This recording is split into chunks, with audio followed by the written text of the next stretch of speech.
नमस्कार, मैं हूं करिश्मा श्रीवास्तव और आप देख रहे हैं INS न्यूज प्लस। खबरों की शुरुआत करें उससे पहले एक नजर हेडलाइंस पर। राफेल विमान का पहला जत्था कुछ ही घंटों में पहुंचेगा भारत। सफर के दौरान हवा में ही भरा गया ईंधन। अंबाला एयरबेस पर तैनात किए जाएंगे सभी विमान। राजस्थान में सियासी उठापटक के बीच सीएम गहलोत ने की कैबिनेट बैठक में सत्र बुलाने का प्रस्ताव हुआ पास। साथ ही राज्यपाल को फिर भेजा गया सत्र बुलाने का प्रस्ताव। राजस्थान के राजनीतिक संकट को लेकर बसपा और कांग्रेस आमने सामने। प्रियंका ने कहा बसपा को बीजेपी का अघोषित प्रवक्ता करार करें।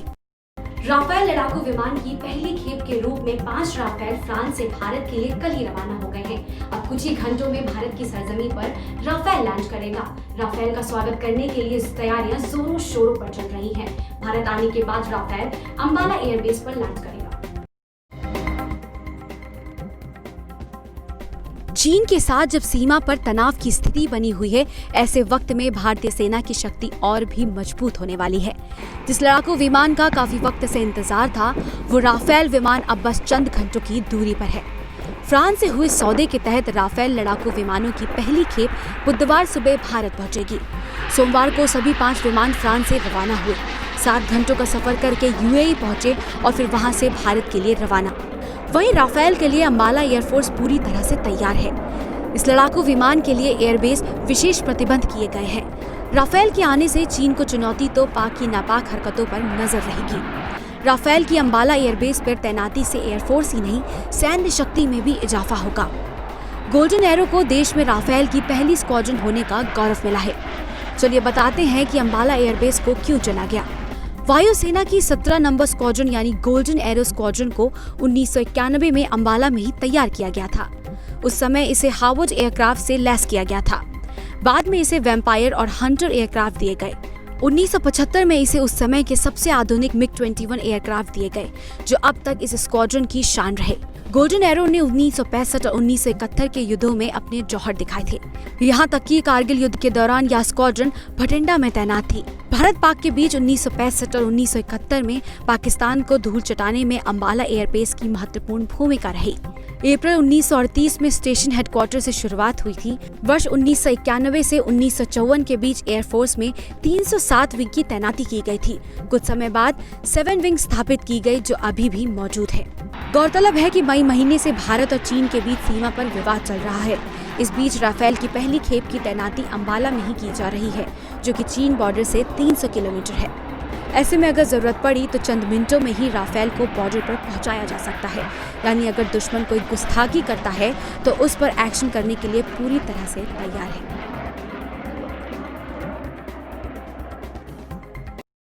राजस्थान का सियासी दंगल दिन प्रतिदिन बढ़ता ही जा रहा है। सुप्रीम कोर्ट से होते हुए अब ये दंगल राज्यपाल बना मुख्यमंत्री हो गया है। मुख्यमंत्री अशोक गहलोत ने आज एक बार फिर कैबिनेट की मीटिंग बुलाई और विधानसभा सत्र बुलाने का प्रस्ताव रखा। और ये तीसरी बार है जब ये प्रस्ताव रखा गया है और राज्यपाल को भेजा गया है। देखें ये रिपोर्ट।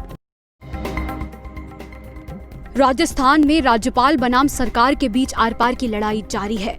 मंगलवार को एक बार फिर मुख्यमंत्री अशोक गहलोत की अगुवाई में कैबिनेट बैठक हुई, जिसमें राज्यपाल को तीसरी बार विधानसभा सत्र बुलाने का प्रस्ताव भेजा गया। राज्यपाल से अपील की गई है कि उन्हें कैबिनेट द्वारा दी गई सलाह माननी होती है, वरना राज्य में संवैधानिक संकट पैदा हो सकता है। कैबिनेट बैठक में राज्यपाल कलराज मिश्र की ओर से उठाई गई 3 आपत्तियों पर मंथन हुआ। विधानसभा सत्र बुलाने की गहलोत सरकार की मांग पर राज्यपाल ने इन 3 बातों पर स्पष्टीकरण मांगा था।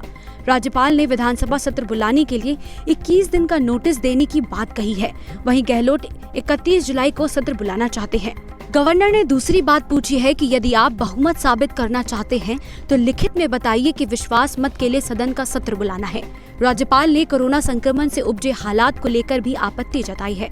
उन्होंने गहलोत सरकार से पूछा है कि विधानसभा में कोरोना संक्रमण से कैसे बचा जाएगा। 200 विधायकों और 1000 कर्मचारियों के बीच सोशल डिस्टेंसिंग का पालन कैसे होगा। प्रदेश में लगातार गहराते जा रहे सियासी संकट का अभी तक कोई हल नहीं निकल पाया है।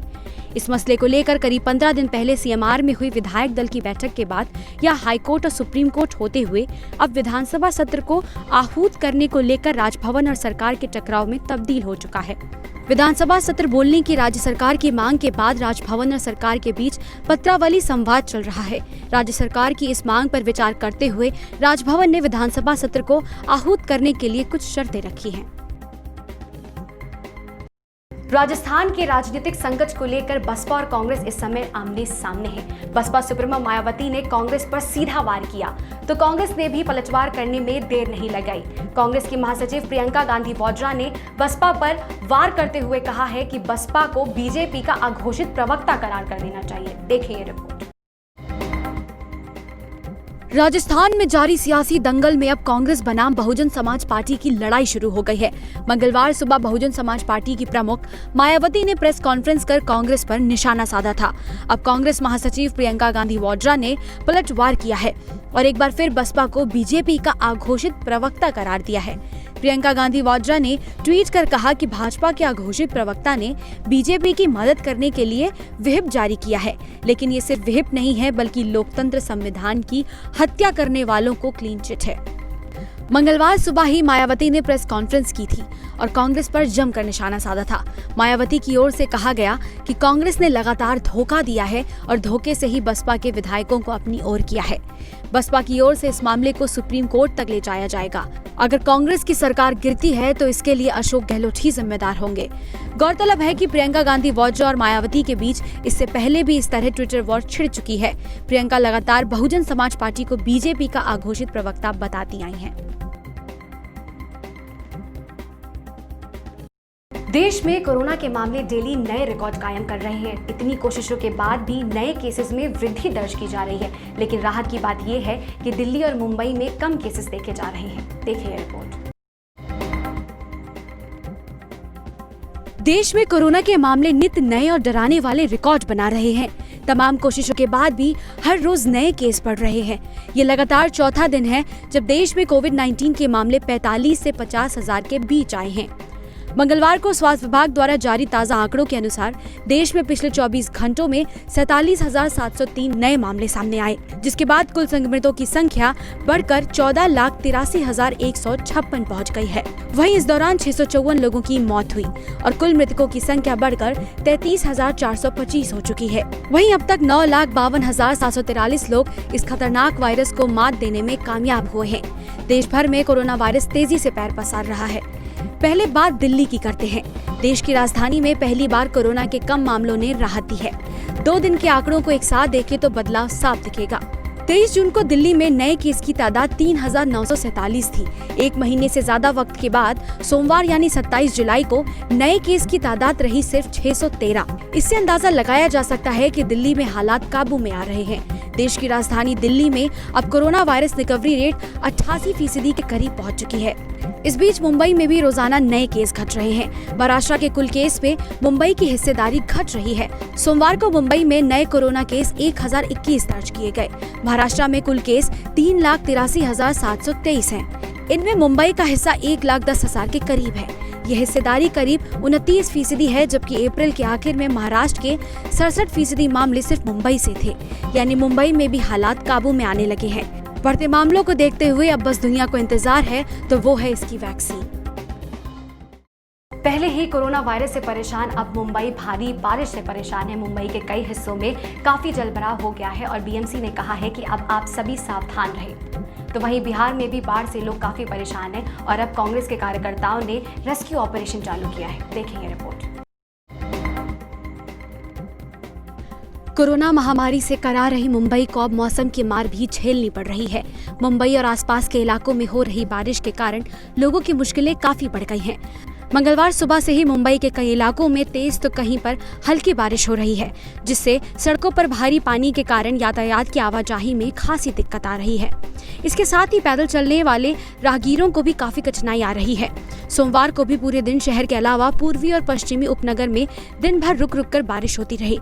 बारिश के चलते कई जगहों पर जलभराव की समस्या खड़ी हो गई है। बारिश ने मुंबईकर्स का जनजीवन अस्त व्यस्त कर रखा है। बरसात को देखते हुए बीएमसी ने लोगों को आवश्यक सावधानी बरतने की सलाह दी है। लोगों को समुद्र तटों पर न जाने की अपील की गई है। साथ ही जलजमाव वाले इलाकों में भी जाने से बचने का निर्देश दिया गया है। वहीं बिहार में बाढ़ से हालात बद से बदतर हो गए हैं। राज्य में बाढ़ से अब तक लाखों लोग बेघर हो गए हैं। 11 जिलों के करीब 15 लाख लोग बाढ़ से प्रभावित हैं। सड़कें पानी में पूरी तरह गायब हैं। घरों में भी पानी ही पानी नजर आ रहा है। बिगड़ते हालात को देखते हुए कांग्रेस के पूर्व अध्यक्ष राहुल गांधी के निर्देश पर राहत अभियान चलाया जा रहा है। युवा कांग्रेस के अध्यक्ष और कार्यकर्ता नाव के सहारे लोगों तक पहुंचकर राहत पहुंचाने का काम तेजी से कर रहे हैं और लोगों को हर जरूरतमंद सामान मुहैया करा रहे हैं।